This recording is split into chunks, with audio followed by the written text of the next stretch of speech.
मदरसों में, मोहब्बत अमन का पैगाम देते हैं ये दुनिया को। मोहब्बत अमन की, मोहब्बत अमन की तालीम होती है मदरसों में। इन्हीं उलमाए हक से, अरे इन्हीं उलमाए हक से आज हिंदुस्तान जिंदा है। इन्हीं उलमाए हक से आज हिंदुस्तान जिंदा है। ये पूरे जद्दू इस इदारे के जो मेन जिम्मेदार हैं हमारे महल्ले के भाई जम्मू साहब जो इदारे के सदर हैं, भुट्टू साहब जनरल सेक्रेटरी हैं, और हमारे भाई ज़मीर भाई भी हाफिज़ उस्मान साहब के साथ में लगकर मैं देख रहा हूँ, चूँकि सामने हमारी दुकान भी है, मुझे अंदाज़ा हो रहा है कि सुबह शाम इदारे की तरक्की के लिए खूब मेहनत कर रहे हैं। और इलाके के और भी जो मेंबरान हैं, मदरसा बहरुल के ज़िम्मेदार हैं, मस्जिद के ज़िम्मेदार हैं, दीनदार लोग हैं, सभी लोग अल्हम्दुलिल्लाह अपने अपने अंदाज में मेहनत कर रहे हैं। इस वक्त जो मुझे इत्तला मिली है तकरीबन तलबा 65 के करीब हैं हिफ्ज़ के तालिब इल्म, उनमें से अल्हम्दुलिल्लाह 4 तालिब इल्म ने कुरान करीम को मुकम्मल किया, हाफिज़ बने हैं। ये बहुत ऊंची शान है। नबी अलैहिस्सलाम ने फरमाया अगर कोई बच्चा देखकर कुरान पढ़े उसके माँ बाप के अगले पिछले गुनाह माफ़ हो जाएंगे, और अगर कोई हाफिज़ कुरान हो जाए उसकी शान, उसका मकाम बहुत ही ऊंचा है। उसको तो कहा जाएगा है बेटा है हाफिज़ कुरान जन्नत में जाओ, अरे पढ़ते जाओ ना चढ़ते जाओ। 100 दर्जे हैं, जहाँ तक कुरान की आयतों की 30 पारे पढ़ोगे मिनल जिन्नति वन नास होगा, अरे कहाँ से कहाँ पहुँच जाएगा। आज दुनिया में उसके मकाम को हमने ये समझा है कि बस कुरान ही पढ़ रहा है। कुरान देख के पढ़ें या समझ के पढ़ें, दोनों मैंने किया है। मैं हजरत हमारे मेहमान खुसूसी के सामने भाई सैयद तर्जमान एक वाक़या सुनाना चाहता हूँ। इमाम अहमद बिन हम्बल जो मशहूर इमाम हैं, जिनकी तारीख सीरत की किताबों में बड़ी अजीब व गरीब है, वो अजीमत पर अमल किया करते थे। और वही इमाम बिन अहमद से किसी ने पूछा कि अगर अल्लाह से करीब होना हो किस अमल की बुनियाद पर हम खुदा से करीब हो जाएंगे, तो इमाम अहमद बिन हम्बल ने जवाब दिया कुरान की तिलावत करो। हालांकि और भी बहुत सारे आमाल थे जिसकी वजह से खुदा का कुर्बत हो सकता था, खुदा से इंसान बंदा करीब हो सकता था। इमाम अहमद बिन हम्बल अपने ज़माने के अपने बड़े इमाम, वो कहते हैं कुरान करीम की तिलावत करो, कुरान पढ़ो, कुरान कोई सूरत पढ़ो, कोई आयत पढ़ो, पढ़ते ही रहो। पूछने वाला बड़ा समझदार था, होशियार था, वो समझता था कि महज कुरान पढ़ने से तो कुछ माना मतलब हमें मिलेगा नहीं। उसने कहा इमाम अहमद से, इमाम साहब कुरान हम समझ के पढ़ें या बिना समझे पढ़ें, कुरान यूं ही पढ़ते रहेंगे माना मतलब हमको समझ में नहीं आएगा, तो क्या इस तरह पढ़ने पर हमको अजर मिलेगा? तो इमाम अहमद बिन हम्बल ने क्या समझा, साहिल के मिजाज को समझ के जवाब दिया, फाहमुन हम बिला फाहमिन, तुम समझ कर पढ़ो, ये भी बिला समझे पढ़ो। ये अल्लाह की किताब है, उसकी उतारी किताब है, तुम मुतकल्लिम हो। कुरान में बेशुमार ऐसी चीजें हैं जो अल्लाह ने बंदों से कहा, अल्लाह के नबी सल्लल्लाहु अलैहि वसल्लम से कहा, कुल्ला या नारु कूनी बरदन व सलामुन अला इब्राहिम। एक आयत है, उलमा किराम बैठे हैं, कुल्ला का माना हमने कहा आग तू ठंडी हो जाए इब्राहिम के लिए सलामती के साथ। बंदा भी हाफिज कुरान भी बिल्कुल वैसी अंदाज में जैसे कुरान उतारा गया अल्लाह की तरफ से ऐसे कहता है, कुल्ला या नारु कूनी बरदन व सलामुन अला इब्राहिम। क्या वो कह रहा है हक से कि तुम भी ठंडी हो जाओ? नहीं, बल्कि कुरान की आयत की तिलावत कर रहा है, पढ़ने वाला हाफिज कुरान है। बहरहाल मैंने बहुत सारी बातें कह दी। अब हमारे उस खानदान के बारे में जैसे मौलाना साहब ने बताया, मैं क्या बताऊं, ये कौन है? ये बहुत ऊंचे खानदान के लोग हैं जिनका हिंदुस्तान के कोने कोने में, चप्पे चप्पे में एक अजीम कुर्बानियां हैं, जिनका नाम हुसैन अहमद मदनी है। हम नहीं बल्कि हिंदुस्तान का हर शख्स तकरीबन जानता है। और वही हुसैन अहमद मदनी के आज भी सारी औलादें, सारे ख़ानदान के लोग और भी उलमा कराम अल्हम्दुलिल्लाह पूरे हिंदुस्तान के चप्पे चप्पे में, गांव और करीबे में, कस्बे में, हर जगह दीन इस्लाम के तहफ़्फ़ुज़ के लिए कुर्बानी पेश कर रहे हैं। हत्ता कि मैं आगे बढ़ के ये भी कहता हूँ, सिर्फ इस्लाम की इशाअत भी नहीं करते, बल्कि अगर इस्लाम को कोई ख़तरा, मुसलमानों को भी ख़तरा होता है, ये जमात, ये तबका, मदनी ख़ानदान का तबका, हज़रत मौलाना सैयद अरशद मदनी हो या हज़रत मौलाना महमूद मदनी साहब हों और या उनके ख़ानदान के और जो उलमा किराम हों, अल्हम्दुलिल्लाह सीना सिपर हो जाते हैं, डर जाते हैं हुकूमत के सामने में कि ये होना है और हुकूमत को मजबूरन मानना पड़ता है।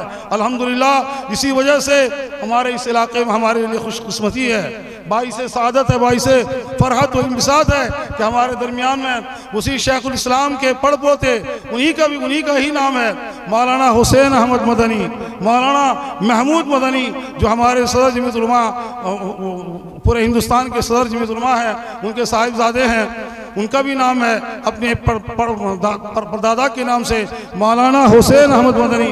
मैं हज़रत वाला को दावत सुखन दूँगा कि हज़रत वाला तशरीफ़ लाएँ और आपके आने से पहले पगड़ी का दस्तारबंदी का अमल लाया जाएगा। आप सभी हज़रात इस मंजर को बगौर देखें।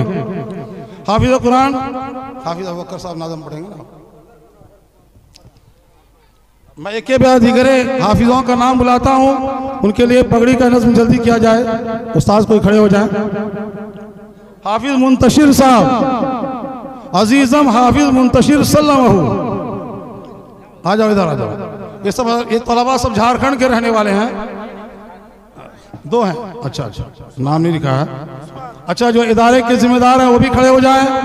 उलमा कराम, असातिज़ा कराम, उनके वो भी हज़रत वाला के साथ थोड़ा तशरीफ़ रखें। आप हाफिज़ मुंतशिर सबसे पहले आप तशरीफ़ रखें, तशरीफ़ रखें बिला तक। अच्छा, पगड़ी उधर हज़रत को दिए, हज़रत को दिए, बिस्मिल्लाह वो करेंगे। उसके बाद उलमा कराम, असातिज़ा कराम अपने हाथों को बच्चे के हाथ में लगाएं, सर पे लगाएं। कलाम पाक हदिया भी दिया जाएगा इंशाअल्लाह। देखिए कितना बड़ा एजाज है, कितना शानदार सीन है। देखिए दस्तारबंदी यहाँ तालिब इल्म बांध रहा, कल मैदान महशर में उनके वालिदैन को दिया जाएगा इंशाअल्लाह अज़ीज़। ये हाफिज़ कुरान पढ़ता हुआ जाएगा, उनके वालिदैन को अल्लाह तबारक व तआला अता करेंगे। हाफिज़ मुंतशिर, अजीज़म हाफिज़ मुंतशिर सल्लल्लाहु। उसके बाद हाफिज़ मुज़फ़्फ़र बिन जनाब लियाकत अली साहब, हाउसिंग बोर्ड। हाफिज़ मुज़फ़्फ़र कहाँ, इधर आओ ना, सामने आओ। उलमा कराम से गुजारिश है कि वो हाफिज़ साहब के सर पे हाथ रखें, पगड़ी बांधें। हाफिज़ मुज़फ़्फ़र कहाँ गए, इधर आओ। तीसरे हाफिज़ शाहिद आफरीदी, ये भी नाम अजीब सा रख लिया है बेचारे ने। हाफिज़ शाहिद आफरीदी, क्या नाम है इनका? सईद। अच्छा, मुझे लिखाया आपने शाहिद, सईद आफरीदी। और एक है हाफिज़ अब्दुल वहीद। हाफिज़ अबू बकर साहब एक इलाके के बहुत शानदार कलाम पढ़ने वाले हैं। वो ये मंजर को देखते हुए कुछ कलाम भी पढ़ेंगे। हज़रत मेहमान खुसूसी के सामने आप हज़रात बगौर समाअत फरमाएं, मुख्तसर पढ़ेंगे।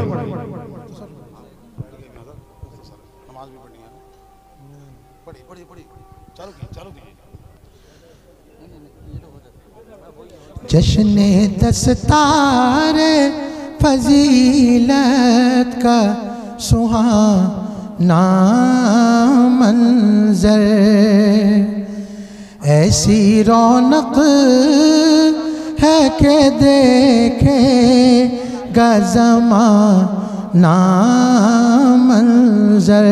जश्ने दस्तार फजीलत का सुहाना मंजर, शिर्को बिदआत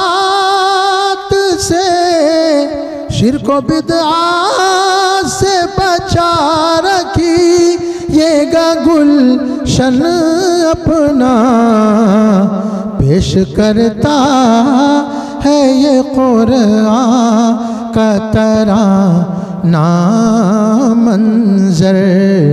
जश्ने दस्तार फजीलत का सुहाना मंजर। छोटी सी नज़्म पढ़ के अपनी इंशाअल्लाह जगह लेता हूँ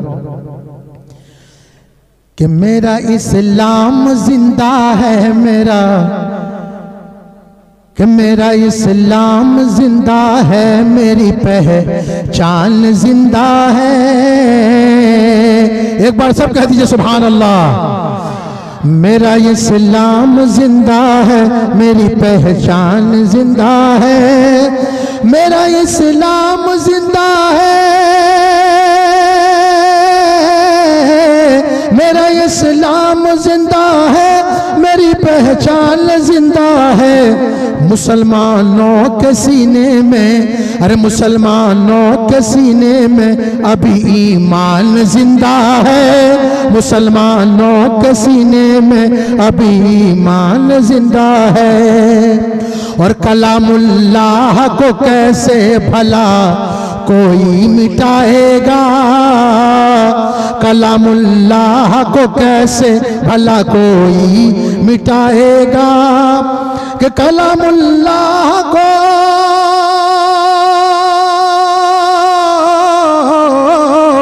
कलामुल्लाह को कैसे भला कोई मिटाएगा, कलामुल्लाह को कैसे भला कोई मिटाएगा। अरे अभी लाखों करोड़ों, अभी लाखों करोड़ों हाफिज कुरान जिंदा है, अभी लाखों करोड़ों हाफिज कुरान जिंदा है। अभी लाखों करोड़ों हाफिज कुरान जिंदा है। ये आखिरी शेर, मोहब्बत अमन की तालीम होती है मदरसों में, मोहब्बत अमन का पैगाम देते हैं ये दुनिया को, मोहब्बत अमन की, मोहब्बत अमन की तालीम होती है मदरसों में, इन्हीं उलमाए हक से, अरे इन्हीं उलमाए हक से आज हिंदुस्तान जिंदा है, इन्हीं उलमाए हक से आज हिंदुस्तान जिंदा है। ये पूरे जद्दूपुर और जत्र एतराब से आए हुए मेहमान इकराम हैं, मैं उनको नजर कर रहा हूँ, आखिरी शेर पढ़ कर अपनी जगह लेता हूँ। मदरसा बहरुल उलूम की ये चमक और दमक है, मदरसा बहरुल उलूम की ये चमक और दमक है, मदरसा बहरुल उलूम, मदरसा बहरुल उलूम की ये चमक और दमक है, कि जद्दूपुर में मुसलमानों की, कि जद्दूपुर में मुसलमानों की अब तक शान जिंदा है, जद्दूपुर में मुसलमानों की अब तक शान जिंदा है, मेरा इस्लाम जिंदा है, मेरी पहचान जिंदा।